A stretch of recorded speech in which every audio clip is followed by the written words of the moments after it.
This week's best MMA bets, we're talking UFC Vegas 80. I'm going to give you guys the lock of the week, my most confident picks on the card. We'll talk prop/value bets and then finish it out with the parlays. So make sure you guys smash that like button. If you're new to the channel, subscribe, turn the post notifications on, and make sure to share the video as well. We had an off week from the UFC last week. I'm currently riding a sick lock win streak, 6 in a row for me, looking to make it 7 in a row here. So I'm really excited for this week's card. Brian Battle was the last winner for me. So let's get it this week. We're going to jump right into it. The lock of the week.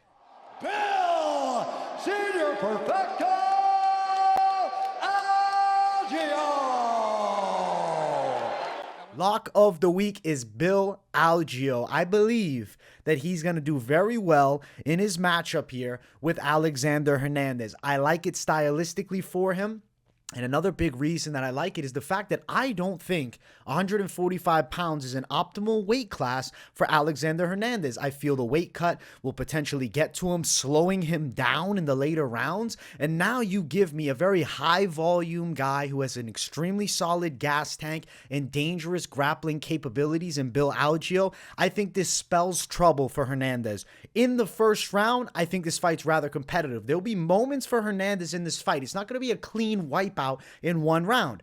As we get into the second and third, I expect Algio to take over. Now, my official method of victory prediction for him here is going to be submission. I have a feeling that he gets the back of Hernandez and strangles him. Granted, he could be live for the decision as well. So obviously the lock is the straight money line. Money line right now, minus 145 for Algio. If you're considering the sub prop because you want to chase a little extra juice, sub prop is plus 300. With the Brian Battle lock, I called the pick and the sub prop, which both of those hit, and that was a beautiful performance for him. So I'm feeling very good right now. I have high confidence coming into this week with as much momentum as I have. I think I sniped out a money line because odds-wise, minus 145, I'd say this is a pretty decent tag for a matchup that I see Algio having significant advantages in. And it's not that Hernandez isn't a decent fighter. He beat Jim Miller at lightweight. But coming down to Algio's world at 145, it's not an advantage. These guys that are bigger think you're going to cut a little extra weight and bully these lighter guys. I think he's going to find it to be more difficult because the speed of Algio is a factor. The awkward striking is a factor, and I think the late grappling onslaught will be the ultimate difference maker, putting the fork in the fat lady and getting that submission win. So I'm going Algio by submission. That is the lock this week. Minus 145, I love the money line. The money line is the lock side, but I don't think it's crazy to consider looking at a sprinkle on a plus 300 line for win by submission for Algio. We're going Bill Algio, lock this week. The guy's got good wins in the UFC. He's been out there with solid opposition. And I think 145 is going to be where he thrives. And I got Algio winning this thing. I feel like it's the lock. Like, I don't know. I just have a great feeling about this week's lock. I've been having really good feelings about the locks for, the past 6 and now going into 7. I think Senior Perfecto gets it done. Algio last time out beat TJ Brown. Before that, split decision loss to a very good Andre Fili. Then you dig back further. Beat up Herbert Burns and made him quit, and then dominated Joe Anderson Brito, who's a very good fighter. And like I said, Hernandez coming off of the Jim Miller win at lightweight. Before that, he was stopped by Billy Q at 145. And I think in the second round, Hernandez starts to wilt and Algio takes over. Second or third round sub is the official round method of victory. Now, as far as considering like a real Hail Mary, if you're like, yo, I want to play Algio to win by submission in the second, we got plus 1,050, Algio sub in the third, plus 1,200. You're playing Russian roulette on that, but it's something I had to mention because I do think the sub has a real chance of coming through. But the money line is the lock. It's minus 145. Bill Algio, this week's lock. We're going to get it to 7-0. Make sure you guys tune into that Fight Companion because I'll be live for the entire card and you guys can come sweat the lock out with me. That is the lock of the week. We still got more. Let's jump to the most confident picks. I'll pop 4 of them on the screen right now. I'm going to list them all off, and then I'll talk a little bit deeper about each one. So Grant Dawson to beat Bobby Green in the main event. Joe Pyfer to beat Abdul Razak Alhassan in the co-main event.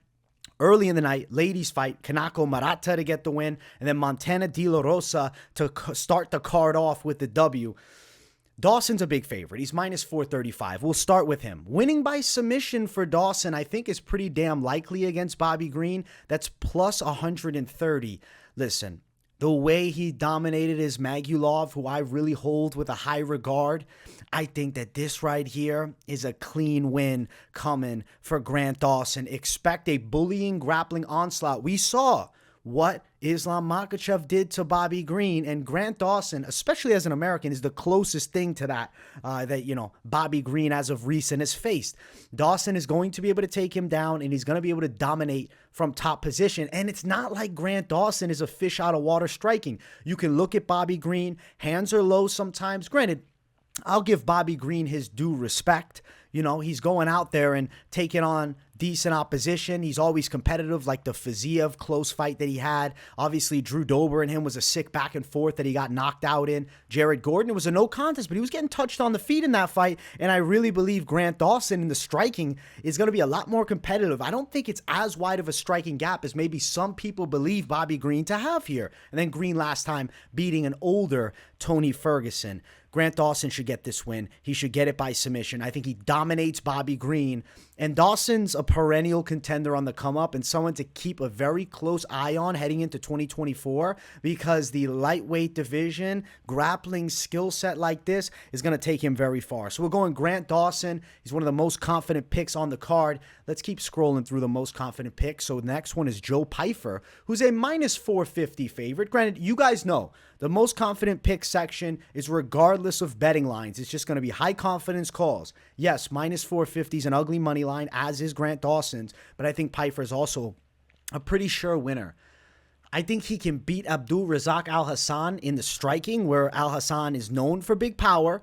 But it's not like Joe Pyfer is just going to awkwardly sit in there like a Claudio Ribeiro just looking to throw big shots. He's long. He's the taller guy. He's got very good grappling skills too. Joe Pyfer is getting a clean W in this one. I expect him to get a finish. Now, knockout or submission. So method of victory I called was knockout. That's minus 145. The Pyfer sub is plus 550. Not an easy guy to finish off by sub is Abdul Razak Alhassan, nor is he an easy guy to knock out. I know Chaos Williams chinned him, but it's not like he's getting chinned left and right. If you look at recent fights for the side of Abdul Razak Alhassan, I mean, even in losses, he's close with Buckley in a great back and forth. Last fight, he knocked out Claudio Ribeiro, knocked out Alessio Di Chirico in 17 seconds with a head kick.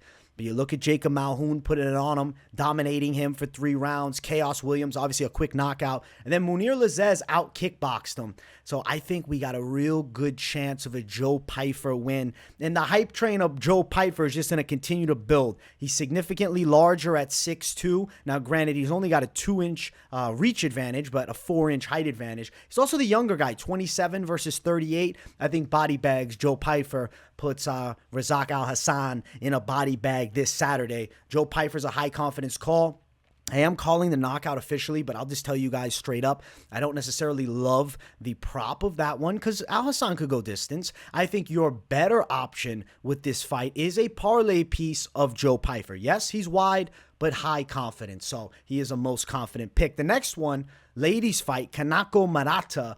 She's a minus 325 favorite against Vanessa Demopoulos, but I really think she can outstrike and outgrapple her. She's going to be significantly physically stronger, and I also think coming off this 2-year layoff, she's going to look better. She's got something to prove here, and I feel like this is a matchup that's very favorable. The last fight for Murata, she took on Verna Genju Dober, who is a perennial top contender now with amazing grappling. And it's not like Murata didn't have moments. Like Genju Dober pulls guard and Murata's dropping hammers on him. Murata could potentially get a stoppage in this fight. Now, I officially called decision. The money line at minus 325, the official, most confident pick. I think that Demopoulos does have tricky jiu-jitsu. She does have solid Muay Thai, but she's going to be outmatched in athleticism, power, physical strength, I think even in technical capabilities. It's about how does Murata win? Officially, I'm going to call unanimous decision because I don't think it would be easy to put Demopoulos away. But it wouldn't blow my mind if Murata is able to put it on her and maybe drop some heavy ground and pound, potentially stopping her. Note that Murata only has 2 knockout wins, 4 wins by sub with 6 decisions, and then she's fighting a girl in Demopoulos who's known for pretty good jiu-jitsu in her own right. So that is the reason that the decision side is the official call, because you dig into the career of Vanessa Demopoulos. All of her losses are by decision. She's never been finished. Now, it doesn't mean she's unfinishable, but Murata, after the layoff, expect some cautiousness. I do think decision is more likely than anything else. So the decision prop, just to read it off, is around -165 for Murata here. The money line, -325. She's another one that's a bit more of a parlay piece, but ultimately a high confidence call. Now, the first fight of the night is the final most confident pick here, and it's Montana De La Rosa, who's a -140 favorite over JJ Aldrich. I think De La Rosa's ceiling is higher. She's the younger girl. I think she can beat Aldrich in the grappling department, and she's competitive in the stand-up, better even in the stand-up. De La Rosa, she's coming off of a high-level loss to Tatiana Suarez, and then on the other side, JJ Aldrich ran through a very mid Na Liang. Now, as far as the odds, I actually see De La Rosa as a slight dog at one bookie, SIA. But for the most part, she's sitting around the -140 range, which is a tag that makes a lot of sense to me. I think De La Rosa does win this fight, probably a decision. It's not going to be easy for her to finish off Aldrich, and there's not a substantial skill set gap. It's just De La Rosa a bit better, younger, I think a higher ceiling in the game, and I'm going De La Rosa as a confident pick by decision. +130 De La Rosa by sub. It's still in the plus money range, but like, why even touch it? If I'm going to attack it, let me just go money line. -140, a girl that I know is going to fight for my money. And yeah, she lost to Suarez. She still stopped takedowns and threatened her in the first round. I think she's running over JJ. Dominant win by a decision. Montana De La Rosa, most confident pick. She's going to finish out the most confident pick section and lead us into the favorite underdogs. Make sure you guys smash the like button if you haven't, and if you're new, subscribe. So the favorite dog section, unfortunately, I lost a very loud barking underdog. Chris Gutierrez, his fight with Montel Jackson, off of this card, and it's unfortunate, but that's how the game sometimes goes. It is what it is. He was a good dog at +160, and he was going to be a big feature here. Now, I have one true underdog, and then I'm just bringing an even money line fighter up because I feel it's just worth mentioning. But let's talk first on the side of, the actual underdog, Diana Belbita, who's, the real favorite underdog here at +140. I think that Belbita can beat the older Karolina Kowalkiewicz. She's younger. She's taller. She's more powerful. Now, Kowalkiewicz, if she can close that gap and grapple, that's a little bit of a concern because Belbita doesn't have great defensive wrestling, but I don't think Kowalkiewicz at 37 is going to just bully her. I think Belbita is going to be more athletic. I think she'll be able to touch her up with strikes from the outside. And I do think Belbita gets this upset. 5'7" to 5'3", 68-inch reach to 64. Some intangibles that I like with Belbita. She's 27 versus the 37-year-old. Statistically speaking, odds of success strongly favor Belbita. She's a valuable underdog. I'm picking her to win, not just telling you she's a valuable underdog. I think she can get this thing done. I think Belbita's going to outwork Kowalkiewicz and get a decision here. Expect some moments where she rips Kowalkiewicz with hard punches. Kowalkiewicz at times comes in a little naked. She doesn't look to have the same speed as she once did. And I know you'll say, bro, but she's on a 3-fight win streak. Okay. Felice Herrig, who was on her way out. Silvana Gomez-Juarez, who's not top caliber skill set. Vanessa Demopoulos, who's very game, a tough girl, absolutely, and that's a legitimate win, but not a top caliber contender. Diana Belbita's in this weird middle ground where she's only 27. We don't really know how high her ceiling is going to be, but she beat Maria Oliveira last time out. Obviously, she has a loss to Gloria DePaula a year and a half ago, and she beat Hannah Goldie before that, but she's only 27. The skill set on the baseline has always looked like it's there, and the records are the same, 15-7 for both girls. Granted, Kowalkiewicz, a lot more high-level experience, a lot more years at the top of mixed martial arts. She's been in there with some of the best females around. She even has a win over Rose Namajunas. So Kavokievich's game as hell. I just think she's not to the same caliber as she once was, and I like the younger prospect to beat her here in a competitive fight. And I would say if you are attacking this one, straight money line plus 140 range is a probably smart idea, upwards of plus 145. If you do like decision, which I do think is possible, it's only plus 165. So what's the point? I'd rather just attack the money line. What if Belbita puts her punches together and ends up stopping Kavokievic? You'll be kicking yourself. Bro, I played the prop.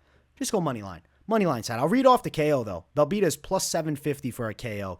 Kavokievic, not an easy girl to finish, but Andrade did lay her out, if you guys remember, some time ago. And Jessica Penne caught her in an armbar, too, though I don't think Belbita is submitting Kavokievic. Now, I will talk a little bit about this even money line fighter. It's going to be much more brief. Ayoade Kui Long, who realistically is only a slight dog at some spots, but I felt I had to bring him up because I like having two in the favorite dog section. And he's so even Stevens that he's almost a dog at this point. And, you know, if you look at it, it's been even Stevens. He's spread to the favorite. He's been a dog. This fight's all over the place. You might see him at plus money by the end of the week. Aori to get the win over Munoz Jr. Not a super high confidence pick, but it is a pick. And I do think he could potentially get a KO. The KO line plus 245. Felt it was worth mentioning because I just wanted to talk about it as a near even line. Essentially, slight dog at some spots. But, you know, I guess realistically, value to likelihood wise versus the Belbita side, I like the Belbita side more. I lost Cruz Gutierrez. I lost my real dog of the week, but it is what it is because Belbita's going to come out barking, and I think she's going to finish it off with the killer bite and take out Kavokievic. Those are my favorite underdogs, but we're not done just yet. It's time to talk about some prop/value bets. So let's get them on the screen here, and let's look what we have here. All right, so we have a prop that I think has some steam on it potentially is the side of Cutelaba to get it done early. Cutelaba to win. Let's see. Cutelaba by a KO plus 130. Cutelaba to win the fight in the first round, potentially possible with the way he comes out, only plus 165. So odds-wise, I don't love it, but I wanted to mention it. I do think Cutelaba has a good chance. I didn't feel that level of confidence where I wanted to include him in the most confident pick section, but I felt I'd bring him up here as a value bet/prop because I do think he has a real good chance to beat the much older Felipe Lins. And the, you know, Extreme Couture team is on a roll right now, and Cutelaba is a viable asset there. Now, also, I wanted to just quickly mention something. Dober and Glenn, why did I leave Dober out? He's minus 425. He got chinned in his last fight. Glenn also got chinned in his last fight. I just don't want to touch the fight with what I think is way wrong odds for Dober versus Glenn. And now as far as the next prop, Buckley by KO, I think he can chin Morono. I got a feeling a high kick lands. That's only plus 100 though. So odds-wise, it kind of sucks. Just some props that I was thinking about, though, that I wanted to talk about, even though I don't necessarily love the lines of them. I just had to bring them up. There's some of the props that I think could potentially hit, regardless of the fact that I don't love the lines. I like the most confident pick section. I like the favorite underdog section. I love the lock of the week. The prop section is more of a breeze over some extras at this point. It's like we're reviewing some things that weren't previously mentioned. All right, let's jump to the next section, the fame section, the infamous section, the fan favorite section, the parlays. All right, it's parlay time. Let's see. All right, I have some parlays written down that I said I have to bring up first. So Algio, Pyfer, and where's my guy? Grant Dawson, plus 164. I think this one right here is quite a live parlay. I think there's a real chance that it ends up hitting heavy. Now, as far as some more steam to it or to switch things up, maybe you're like, yo, I don't want to have your lock this week. Keep him off of it. All right, minus 183 if you went Pyfer Dawson. I do think both of those guys win, but I like getting a little plus money steam. Felt, hey, let me still mention it. Now, if you're like, yo, leave Pyfer out, I'm unsure about him, that's fair, no problem. Murata on your lineup, Grant Dawson, Murata, and then Grant Dawson, Murata, Algio, now plus 174. I do think those are three high likelihood winners as well, and plus 174 is a decent tag. You want to juice it up with steam. De La Rosa now brings it to plus 378 if you want to remix some things up. As I got the remix lineup right here.